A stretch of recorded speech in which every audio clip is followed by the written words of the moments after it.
So I didn't have a staff. I was the person that opened the office. I was the person that tidied the office. I was the person that spoke to the customers. I was the person that closed the office at the end of the You day. were. I focused on building a reputation of properly delivering on the things I promised. The biggest challenge we've had doing business in Jos is the mindset of the people.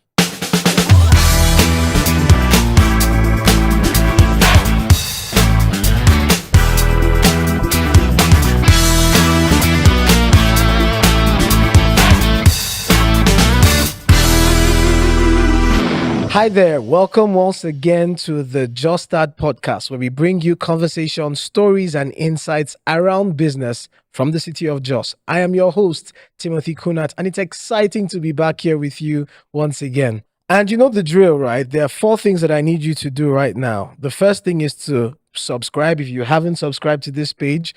The next thing is to like this video, then share it with everybody in your circle, your friends, family, enemy, everybody that you think needs to hear what we're sharing here. And finally, leave a comment. If you hear something that deeply resonates with you, if you hear something that you have questions to ask, leave them in the comment section. I will be excited to engage with you. All right. So we're getting straight into this morning. Our guest for the day is someone that is very important in the tech conversations here in Jos City here in Plateau State. And you know, from running a tech hub to being part of a number of innovative ideas, this person is someone that you would all need to listen to, you'd all need to interact with because of the amount of insights that he has. I'm here with the one and only Nnamdi Ibe, founder of Axia Hub and many other things. Welcome, Andy. It's good to see you here. Thank you, Tim. It's so good to be here as well. Thank you for having me on. Awesome. I'm very excited to have you. I know that your schedules are very busy, but hey, Tech Bro in the studio today is not easy. I'm grateful that you took out time to be here. So I know that there are people who know Axia, Yeah. and there are people who don't. Yeah. So you're going to talk about Axia a little bit and just give people an overview of that. So I'd like to hear you talk about Axia. Hey, feel free to sell yourself if you want to. Okay, so Axia Hub there's a concept of innovation hubs in Africa that speaks to the need to create an enabling environment for tech to thrive. It's African, it's global, but I'll speak to the African context. So that concept of innovation hubs speaks to a need for tech to thrive, for talent development to happen. Yeah. So an innovation hub many times is centered around organizations that create an enabling environment for tech to thrive. By tech to thrive, you're talking about talent development, you're talking about products, you're talking about startups, you're talking about initiatives and programs that encourage the tech ecosystem to grow and the tech economy of a geographical location to grow. So Axia Hub is centered around that need. So Axia Hub normally, how people relate to Axia Hub and what actually it is that Axia Hub is a value-driven innovation hub. So we are an innovation hub that is centered around creating value to society through our products, through our initiatives, through our different expressions. Yeah. Awesome. You know, every time people ask me about Jos as a city and Plateau State as a whole, they ask me things like, "Oh, so what are like the industries or fields that have a lot of prospects in the city?" And whenever I mention tech, everybody goes, "Tech? Like you can't be serious. There's a thriving tech community in Jos. I get that thing a lot." Yeah. And I'm like, what do you mean by that? There is, so how would you, I'd like you to talk about the tech ecosystem here in Plateau State, especially because you're in there, you have insights. And a lot of people out there don't even understand that tech is actually growing faster than you can actually imagine here in this state. So I'd like you to talk about that. So if I'm to talk about the tech ecosystem in Jos, there's a lot of areas I can speak to. Okay, first of all, Jos is known to be one of the highest producers of tech talent. Wow. It's not something that is just starting. It's something that has been there for a long while. Now, a lot of tech talent has been produced in Jos, and many times there's been this a situation where people have noticed that once the tech talent is produced, they head towards the direction of Lagos, the Abujas, and all of that. Typical. So one of the last some years ago, I was in Lagos for it's an engagement, and I discovered that even most of the innovation hubs there, when they heard I was from Jos, they were excited. Like there's a lot of people working for us that are from Jos. So Jos has been known for that tech talent pipeline production. And apart from just the talent aspect, there's been products. There are quite a lot of products that you're hearing about in society that were actually created from Jos, that started from Jos. Wow. Yes. So there's also the aspect where a lot of remote workers are in Jos. We run a co-working space. So I can tell you for sure, because I see them every day. I get to sometimes I walk into the co-working space and I see a lot of young technocrats who are running amazing startups. And then I have a lot of friends who are running startups that generate hundreds of millions. Literally from this Jos. city. Their head office is in Jos, but the communities they serve are not in Jos. So probably there needs to be a lot of representation of the city. And most of these startups need to reference back that this is where they are operating from and all of that. Yeah. But Jos is doing a lot. And but lately there's been a lot of work around building a community and telling the story of trust, because we live in a time where storytelling is very important. Very true. So probably then things like this are really welcome. So when I heard about this amazing podcast, I felt it was a great opportunity because it tells the story of a city that has been doing a lot and needs to tell its story better. Yeah. Actually, you're so correct, because at the heart of this podcast, one of the things that I was hoping to achieve, or that I aim to achieve, is actually to begin to tell the stories that are of people, entrepreneurs, enterprise, businesses within the city. People are actually doing a lot of things here, but a lot of people do not know because there's not a lot of representation. People are not talking about it as much as they should, right? And now I'm hearing from you for the first time that there are many big solutions within the tech space that have actually even come from here. One of the things I've also noticed is that there's a growing number of digital nomads in the city, and you've just referenced that to, from the number of people that are coming to the Axia co-work space, right? And Jos is calm, Jos is quiet, light is good. So so at least it's better than in many cities. So low-key, a lot of guys are coming, a lot of people are coming, moving to Jos to just come and run their digital businesses from here. But it's exciting to actually know that there's a lot that is happening here with respect to tech. Let's go to, I'd like to know what your journey was or is, right? Of course, to be doing tech, you probably studied something computer related in school. But between then and now, what was the build up like between that time and now, into now maturing to Axia and all the other things that you're currently sitting on? Okay, for me, my background is in computer science. I studied computer science at my undergraduate level and also up to my MSc level. So the idea, I started out working remotely. I think that's my last remote engagement was in 2018. So I worked remotely for some firms in different parts of the world, but I always knew that I had a need to meet, and I saw a vacuum. I discovered something in a couple of my travels. I discovered that there was a culture that was beginning to become a norm. There was something that was becoming a norm where you had people who were talented, but who lacked the core values required to thrive in a workspace. How do you mean by that? So skill is not enough. Skill is not enough. It's easy to get skill. It's easy to study online. It's easy to learn a skill. But there are certain, I don't want to call them soft skills, but there are certain core skills required by organizations for you to be able to work properly. Sometimes your skill is not enough. Things like your culture, your attitude to work, your mindset, your character, and all of those things. So it started with just okay, let's build a technologist that we can send across the world and can be the full package. And let's build a technologist that learns tech in the right way, that just doesn't learn tech because of the monetary promise, but lends tech in a way that positions them to create proper value. Value beyond my next meal ticket, but value down to societal development, community development, and humanity development. So those were just the underlying thoughts. So yes, after working remotely, we decided to start Axia Hub, and it's grown from phase to phase to phase. So we had a big picture in our mind, but we've been taking off the picture puzzle by puzzle to where we are now. So yes, I had an IT background, and then I worked remotely for a while. So gradually we began to run the hub, and it has evolved to the various expressions it has now. Why Jos?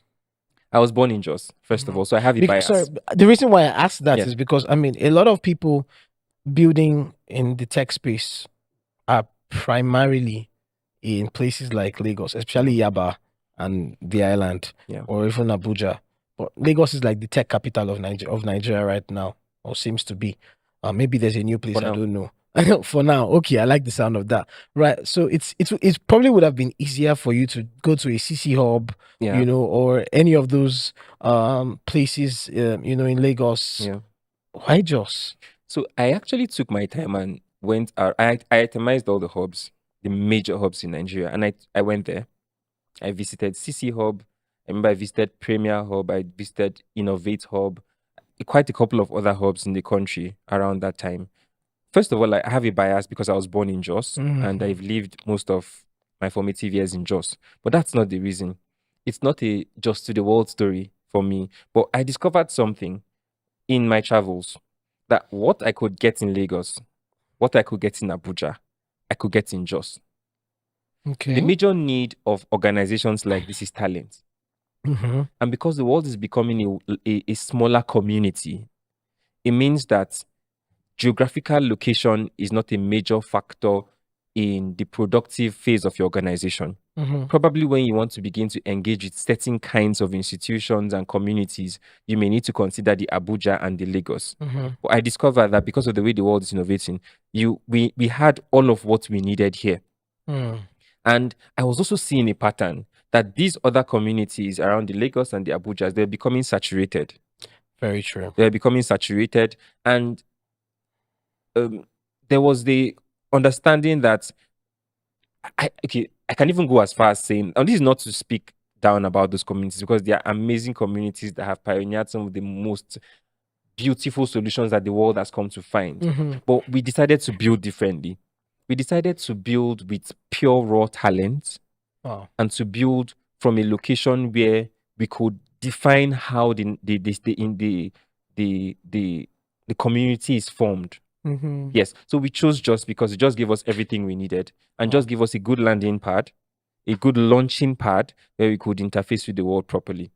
That's basically it. Amazing. And we've been achieving the results we wanted to. We would have we are achieving the results we would have achieved in the other locations from here. From here. Yes. Fantastic. I know that I've been privy to some of the amazing things that you guys have been doing at Axia, and just seeing how you're, like you just said, touching various parts of the world from the quiet city of Jos is very impressive. But here's something that somebody might be asking. You probably might be asking this, right? So let me just help you ask it. How did you get the money to start? Because, I mean, while we're talking about Just Start, somebody might be talking and saying, I don't get money. Oh. This guy looks like, see, as he's fresh, he looks like he was born with a silver spoon. You know, maybe he had one daddy's money or uncle's money, or one rich uncle, or one big god, small boy, big god, you know, and, you know, everything just soft. Me, I have this dream, but I don't have the money, or I don't have who will give me the money. And I also want to build something in tech, and this tech thing requires a lot of money. How did you start? It's a long story.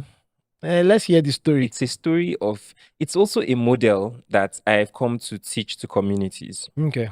But it's a long-term model. It's a patient model.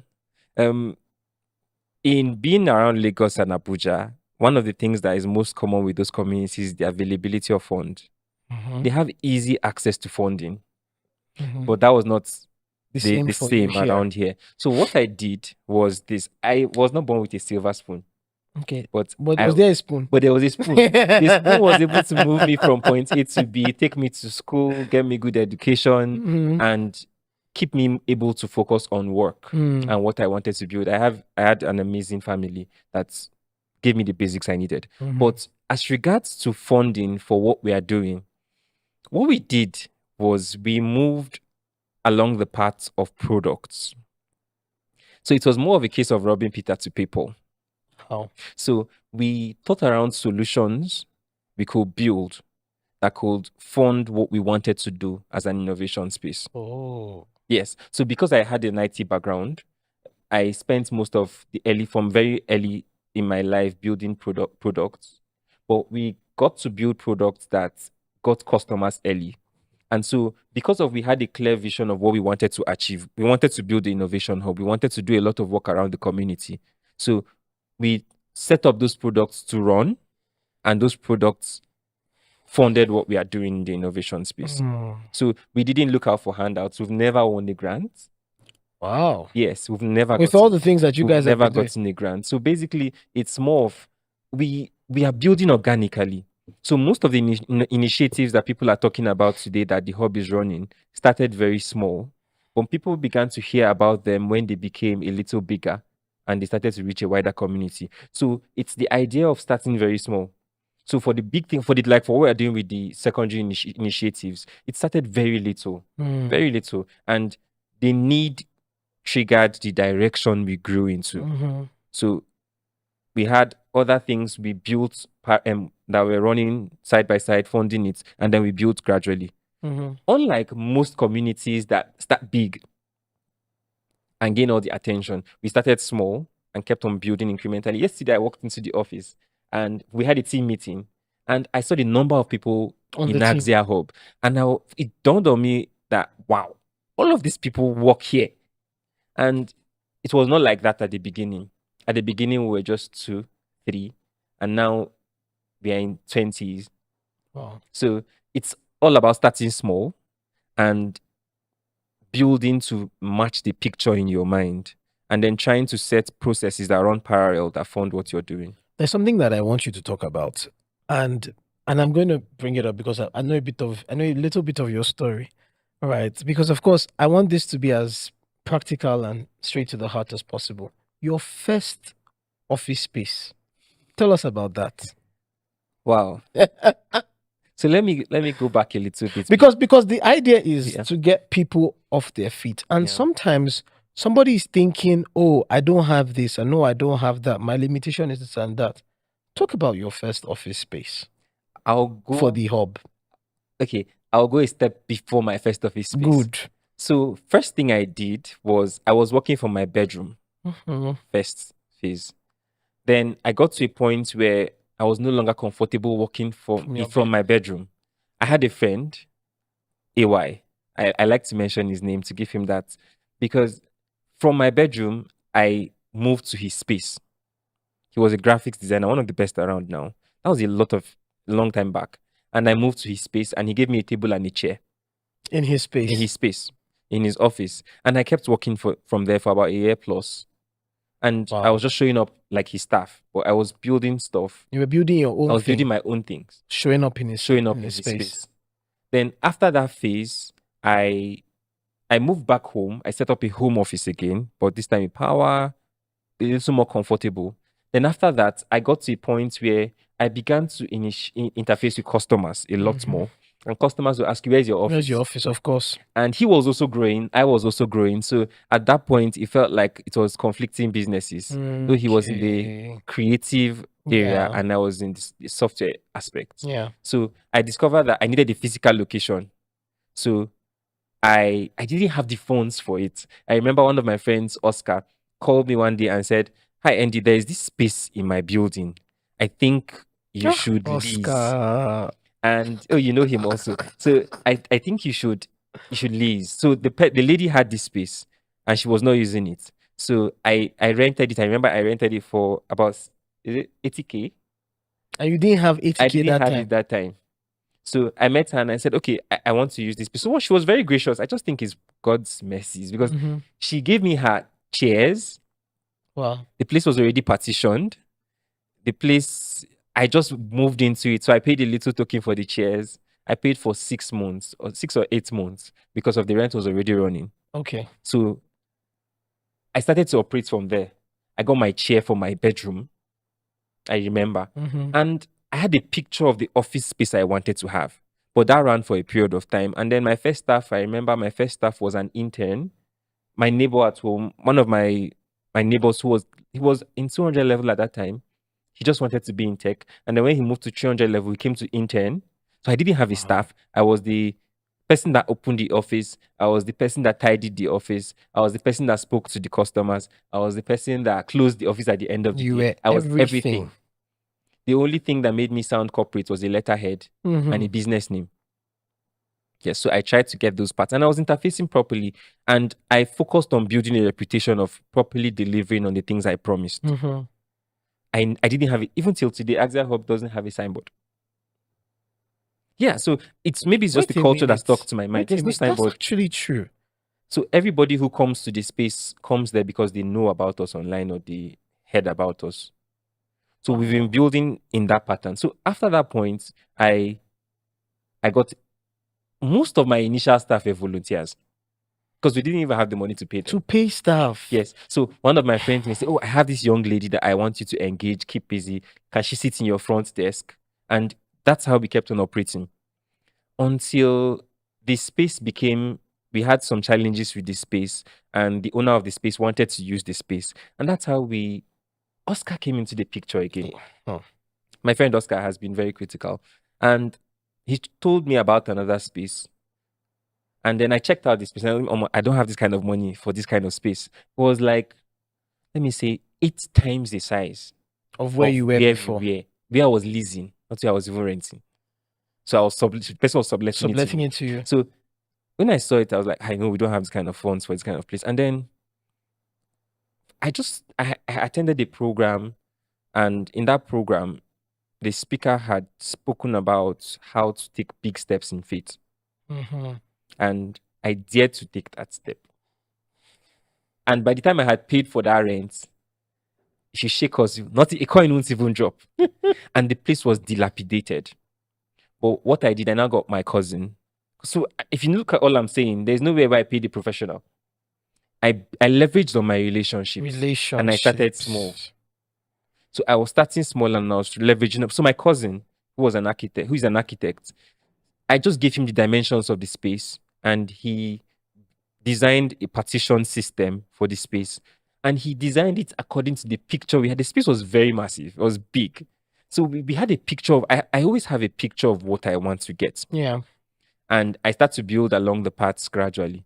So while we didn't even have the funds to pay for the rent, I asked him to design the plan for a picture of an ideal space that had a quiet room, that had an innovation space, that had a kitchenette, that had an office, had workstations, according to the vision we had. So it took us about 1.5 years or 2 years to get there, to fully get to where we are in that space. So we're building gradually. Today we get a chair. Today we build this partition. Today we paint this aspect. Today we did this. So it just made that I couldn't pay attention to a lot of other things people. So we're doing nice stuff, but we're building gradually. Yeah. Till we've now moved to a third space that we have and that people have come to be wow. Like, okay, when they see the space. Yeah. But even that space we are currently in, even the co-working space we have, currently took over a year to put it together. Yes. As people were already hearing about Axia Hub. But because of we're running a lot of things at the same time and we're running organically, we're building it one step at a time. So it's a case of building small, having a clear vision of what we wanted to achieve, and then leveraging our relationships. And then God's grace in bringing the right people around that didn't strain us to get to where we are. Fantastic. I love the fact that every part of this conversation has had the critical presence of various individuals. Yeah. Because, and I was talking with someone the other day, and I was telling them that we cannot build in isolation. Yeah. if you're really going to build something that stands, you're going to have to leverage on relationships. Valid. And that's what I'm hearing through everything that you're saying. Yeah. Relationships. I mean, the first place you got out of your house was a friend. Yeah. You know, it was another friend that connected you to this Yeah. other place, and then that friend connected you. Yeah. Do you understand? So it's relationships all the way, and relationships are so priceless. Yeah. You cannot you can't put a price to Yeah. relationships, and that's what I'm hearing from the things that you're saying. In building a team, Yeah. you mentioned something. You didn't have the funds to start paying people from the beginning. Yeah. A lot of entrepreneurs grow, right? And they get to the point where I'm doing so many things. Yeah. I'm already beginning to feel burnt out. You probably got to that point as well. Several times. I'm already beginning to feel burnt out. There's time to be clean. I need to, for example, I need to clean this office. Yeah. But the client also needs to come and visit me. Yep. And I don't want the client to see me as the one that's cleaning the office. Even though I'm the cleaner, I'm the CEO, I'm the everything. Yeah. At what point, or let me rephrase it this way, how did you go around building a team with limited funds? Yeah. How were you able to communicate what you were building to them in such a way that they were willing to go through the period of abasement with you before the course of things financially began to change? Yeah. That's one of my dearest stories. That's the team we have. So, and that has formed the very structure of our talent development expression. Mm-hmm. As at few months ago, 90% of the staff in Axia Hub were homegrown. Wow. Yes.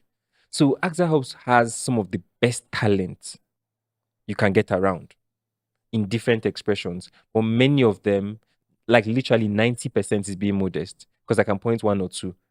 But they were homegrown. They learned their trade at Axia Hub and they were patient. So it tells a lot about patience with people. So I had a lot of interns. So Axia Hub is centered around building people.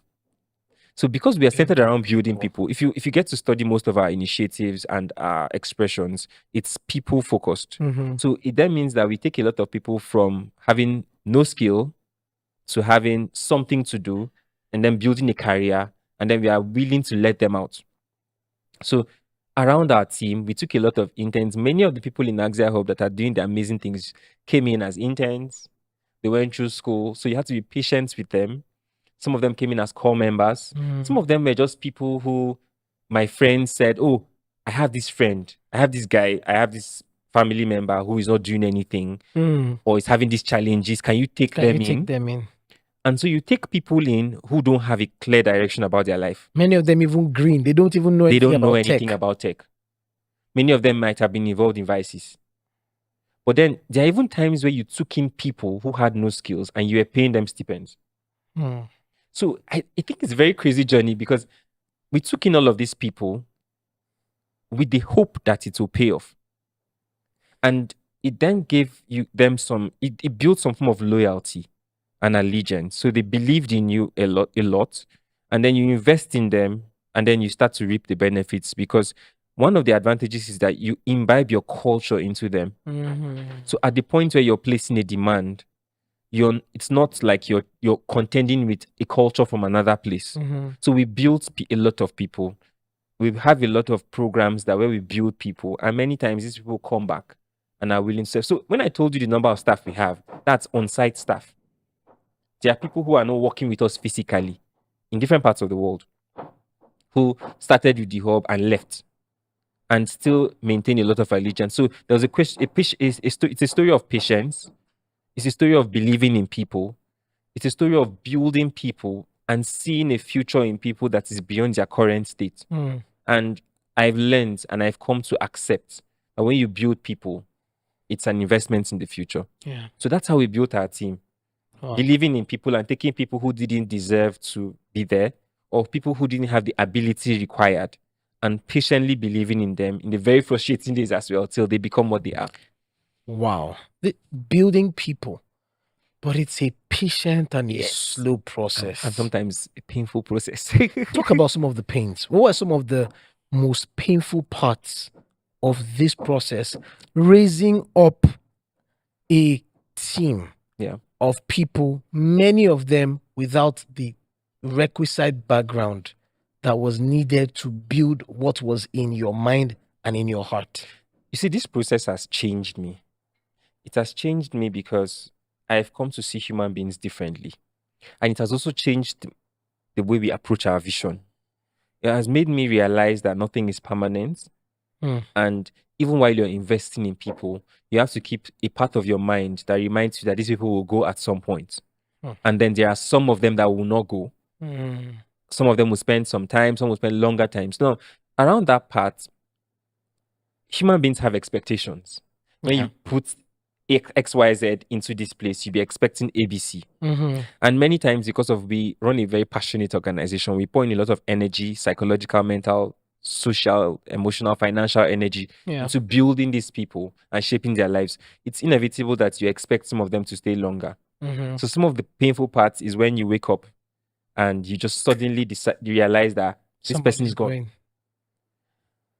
And it helped us reculture our approach and build it in such a way that people can come and go and the system is not affected. So those transition points, they are transition. So what we've done also is to help prepare this talent and these people for transitions. So from the point you come into Axia Hub, we tell you that you're not going to be here forever. But if you think you have a future here beyond a phase, you can stay. So we are already preparing them for the next phase of their lives. And you're preparing yourselves too for, the eventuality that might happen. It reduces the expectations we have and we begin to prepare them. And it has helped us build systems that replace people. So we have set up pipelines of people coming in, expressing yourself and leaving while building other people that will replace you. So that's one of our very critical human resource strategies. Wow. So we build people that build people and keep building people. So there's a constant pipeline of people that are being built. And churned out from Axia Hub in different areas. Wow. Wow. This sounds like a lot of work. It is. Because having a team of over 20 people right now, on the outside, it's beautiful, but it means you have done a lot of hard, painful, groveling in the mud kind of work. I want to talk about the challenges for you in doing business in a city like Jos. Because of course it cannot all be rosy. All right. You've talked about, you were able to find some things, the things that you thought you needed in Lagos, you could find them here. But there probably are things that you can't find. Or maybe not can't find, but as major challenges of doing business in your field here. What are some of those things, challenges, and how have you been able to work around them or overcome them? The most the biggest challenge we've had doing business in Jos is the mindset of the people. That's the biggest challenge. It's the mindset. It's changing. It's painstakingly changing. It's changing with a lot of strain, but it's changing. It's that with no just to say this nicely, it's a case of you have a people who have talent, but who are comfortable. So you can bring in amazing initiatives and they may not necessarily receive it with the enthusiasm that you expected. And I think that's the differentiating factor with other parts of the country. That people embrace opportunities eagerly in other parts of the country, while people around here are a little bit reserved. It's an advantage also because it helps you have people that are calm and are willing to learn, while you have to trigger the ambitious part of them. So you can put out a publication for this initiative that is meant to produce this kind of people, and around the world it runs into millions. to have that kind of initiative run, Yeah. and people are not seeing it from the place you're seeing it. So the mindset is a lot. So people didn't necessarily embrace the initiatives we put out until it ran for a long period and they began to see results. Yes. So I know that is beginning to change because of a lot of other innovation hubs are also starting out. A lot of work is going out around community. The government is doing a lot of work also. The previous administration, the IT agency did a lot of work around Code Plateau as well. That's Code Plateau, Mr. Desa. Code Plateau, yes. He did a lot of Code Plateau did a lot of good to Plateau State. Yeah. A lot of good. It helps people see opportunities. And those kind of initiatives and a lot of other things we are doing is helping to shape the mindset of people around here. And that's why you're seeing a lot of startups popping up because people are beginning to see differently. So I'm excited about the future of this region because of those kind of things. But that's the major challenge I saw, the mindset. Yeah. Because labor is not as expensive. Power supply is good. Yeah. Cost of living here is very good. Affordable. Yes. And so they have a lot of good things, but that was the major challenge I saw. Yeah. So it's almost like when a lot of things are a bit easier, you get comfortable. Yes. And in that comfort, sometimes it can lead to complacency. Yes. Yeah. So if they just want, so we are doing a lot in painting the right picture. So while people begin to see more of the picture of the kind of world they should have, they are rising up gradually. Yeah. So, and we are doing a lot of work around the community as well. When I say community, both even the secondary school, which is a major part of what we are doing, the higher institutions, the post-professional area, and the professionals as well. So it's changing the mindset of people gradually. Yeah. This thing you said about mindset is so true because so I run, I'm co-founder of Itsinia Jos, and Itsinia is basically focused on providing and equipping people with the necessary tools and trainings to grow, thrive, and establish businesses, right? Startups and all of that. And when we started off the franchise here, initially we thought, okay, it should go this and this and that because of course we've had case studies in places like Lagos, Abuja, and all of that, and then just realized that it's not really going as fast as we thought it was going to go. So we had to go back to the drawing board to say, okay, what's happening? What's the strategy? And then we realize there's a slow adoption to certain kinds of things that is happening here, and it comes also because like you mentioned, the fact that people are comfortable. A lot of people are comfortable, but in the midst of that, you're also seeing people who are like, I'm willing to take, I'm willing to build, I'm willing to. So it's not like we've not had. I'm just saying that the response has not been as quick. Yeah, and that's also, of course, not to sound harsh or anything, but that's also maybe that's also a direct byproduct of some of the past experiences that have happened here, and the people basically coming out of some of, everybody here coming out from some of those negative days into the bright future. So of course it will not be a smooth sail, but things are changing, things are getting better, and it's exciting to see. You talked about the Axia Tech Challenge, and I've seen it on TV, and I think on the papers too. Especially the last one. I was talking with my neighbor's son some weeks ago, and somehow they mentioned tech.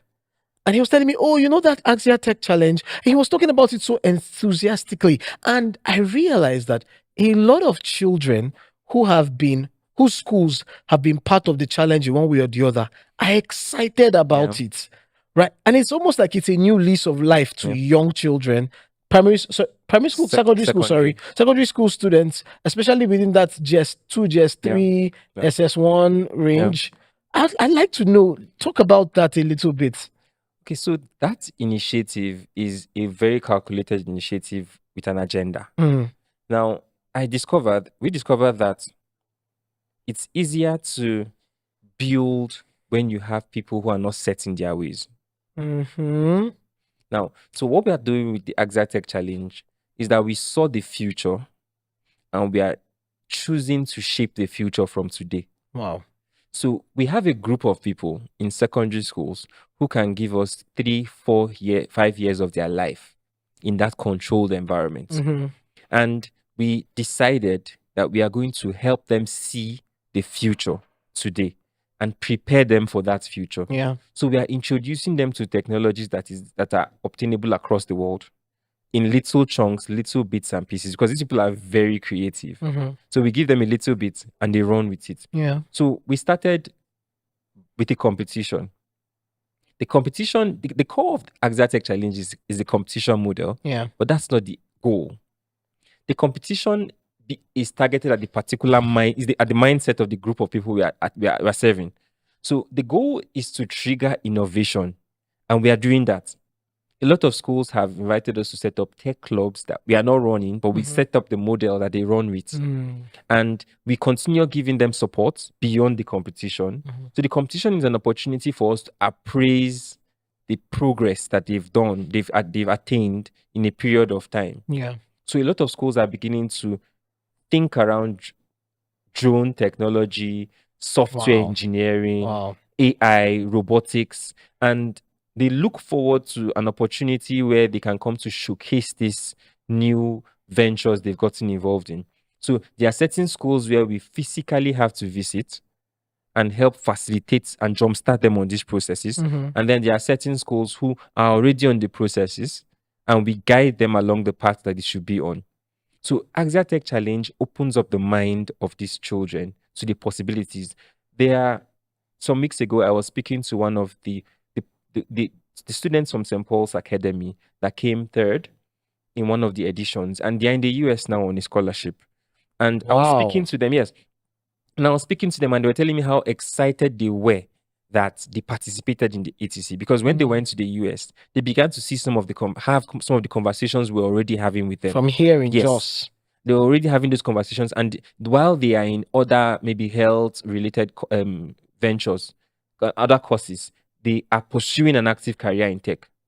And that was because of Axia Tech Challenge. And they are coming back. And then also they are setting because of the model of Axia Tech Challenge is that after the competition, we take in some of these students and incubate them for a period of time and give them the requirements they need to become relevant in the ecosystem.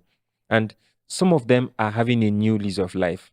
So while there's a model running in these schools, these students are also coming out and having the opportunity to interface with the things that they hear about on TV. So it's a full picture that is aimed at the future.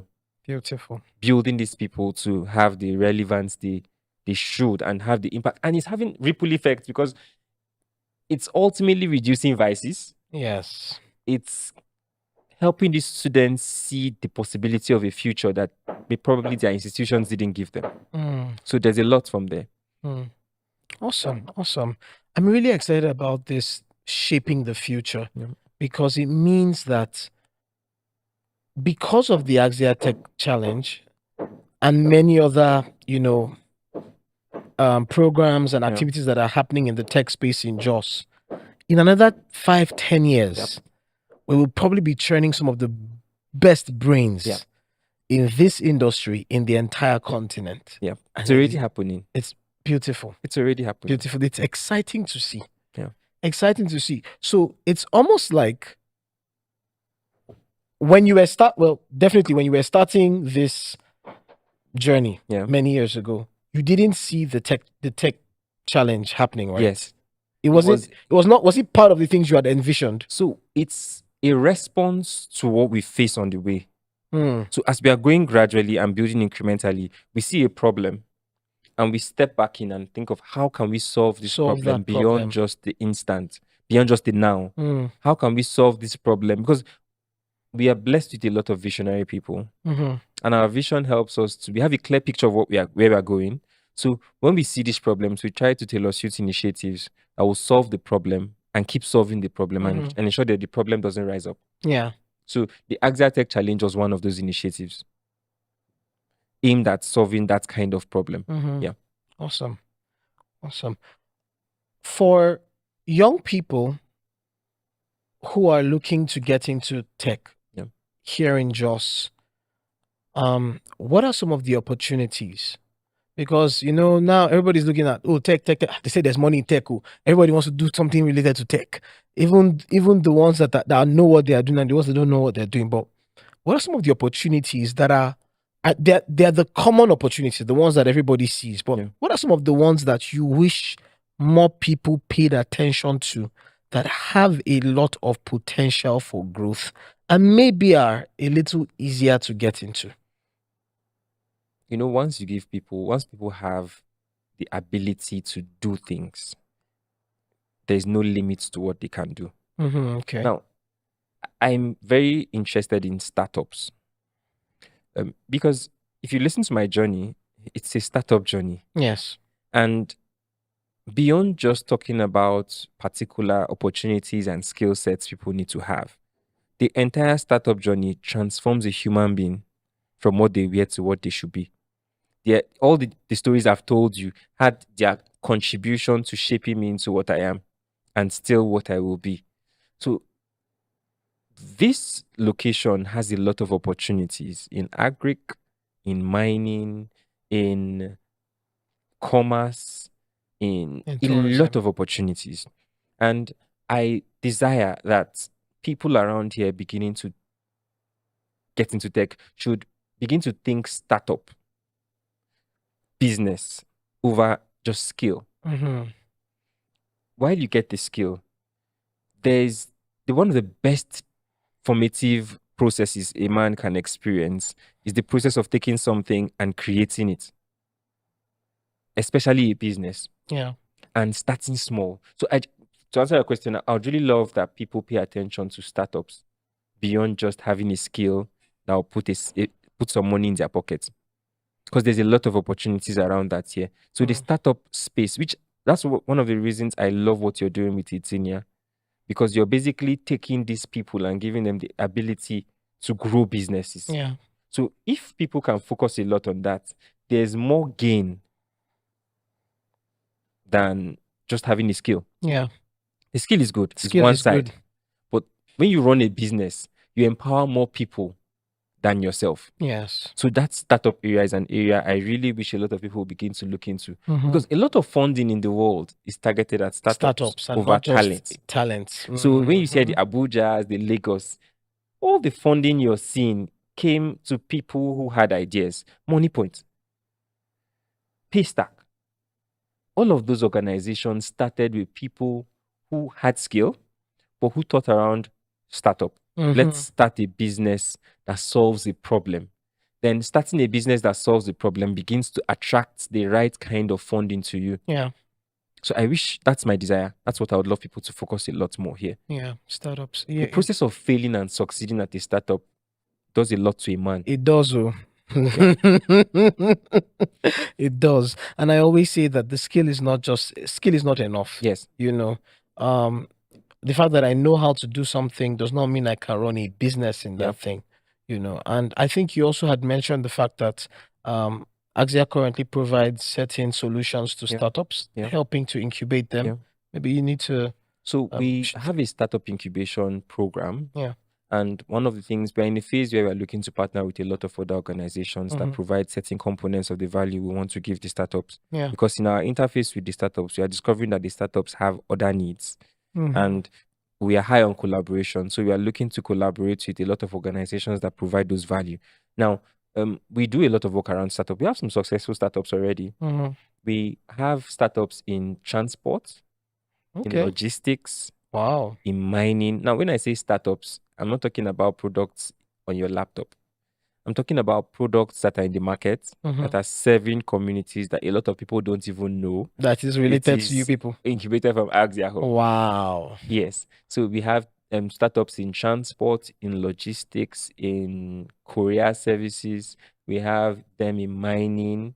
We have in the human resource space. And the sales space. So one of the things we do is that we take people who have ideas, prospective ideas, and who are willing to commit to the process of developing those ideas into products and into businesses. And we provide them with all the support they need, most of the support they need, technical support, entrepreneurial support in defining their core business processes and structure. Yeah. And providing them with the enabling technology they need to power those businesses to the point where they are able to get their first clients and build a market base and clearly have solutions they provide to society. So we have that in Axia Hub, and it's growing. Our next phase in the startup incubation aspect of the hub is the partnerships we are having. There are a lot of prospective partnerships with people and organizations that provide similar value to what we are doing. Awesome.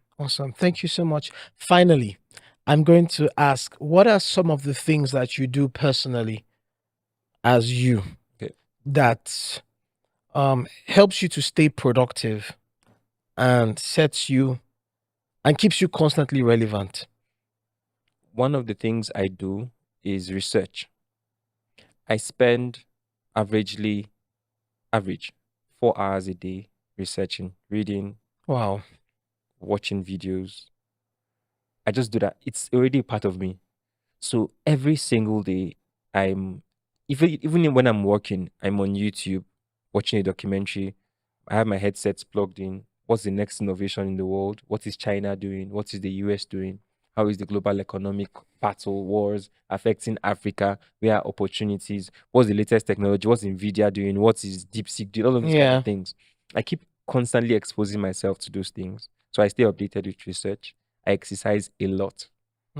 Because I cannot be talking about all of these things we are doing. It takes a body to do that. It takes a body. So I do a lot of exercise. I play football in my free time. I do a lot of exercise, and I'm a faith-driven person. So most of what I was talking about is centered around my faith. Yes, because that my faith gives me the power to dream and paint my vision clearly, and it also gives me opportunity to innovate before people see the physical innovation. So I take my faith seriously. I exercise a lot, and I research a lot. So I stay updated physically, spiritually, and intellectually. I like the sound of that. Well, awesome. I mean, thank you so much for your time. It's been so enlightening listening to you share all of these, things that you've gone through in building, being a part of the ecosystem, the tech ecosystem here in Jos, and just hearing some of the success stories that have come through the efforts of that little thing that you started many years ago and where it is now. And the fact that where it is now is not even anywhere close to what the big picture that you have in your mind is. One word or one quick statement to someone who's out there who's probably having imposter syndrome or inertia, struggling with, I have this idea, but I don't know if the world needs it. Should I just start? I don't know. One statement, what would you say to them? It's going to be funny, but it's just start. As the name of the program implies, really, but literally just start. In starting, you get to attract the kind of resources you want. When I say resources, I'm not just talking about money. I'm talking about people, opportunities, relationships, and money. You're going to attract people that have like minds, people that want to build what you're building. So start small. Social media and the success stories of a lot of big organizations sometimes is overwhelming. It makes you feel like I can't see any opportunity to start what I have in my mind. But sometimes the validation for what you're doing comes when you start. The validation or invalidation of what you're doing comes from when you start. When you start, you know whether this is actually even worth it. When you start, you may see your opportunity in a different light. And what we are doing today is not what we really set out to do. We have an underlying core value. We have underlying core values and visions, but the approach to our vision continuously evolves with each passing day and each challenge we face. And we couldn't have this journey. Imagine how many people we've impacted. We've trained over 500 people. Proper training. We've incubated close to 6 startups. Now, we've impacted close to 400 students. Now, that's not on one time. Like we do like 100, 200 yearly. There's a lot. There are products we have in the market that are serving people, and it didn't just start suddenly. It started because it's possible because we started. And in starting, we face challenges. And that's why the research component is very important. Yeah. So that the more you keep yourself updated, that's the more you get to know innovative ways to solve problems you face on your journey. Yeah. So start, have an open mind, and most especially, build relationships. Yeah. Most of the successes we've achieved as an organization, and I have achieved as an individual, is centered around my relationships of many years back. So if I would say one thing is don't close doors as well. Everywhere you go in your journey to becoming what you want to be, keep your doors open, because the world has a nice way of taking us to back to benefit from places we left. So leave those places better than you met them, and just start, and everything that you need will meet you along the way. Awesome. So 3 things to keep in mind is start, have an open mind, and build relationships.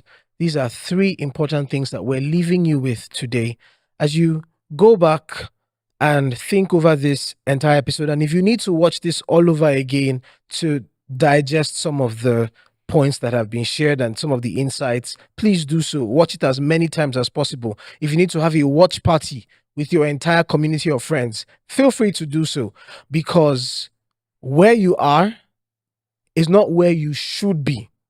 Where you are can be the starting point to where you're going to. I leave you with these words, and I look forward to seeing you again and bringing more conversations and insights to you.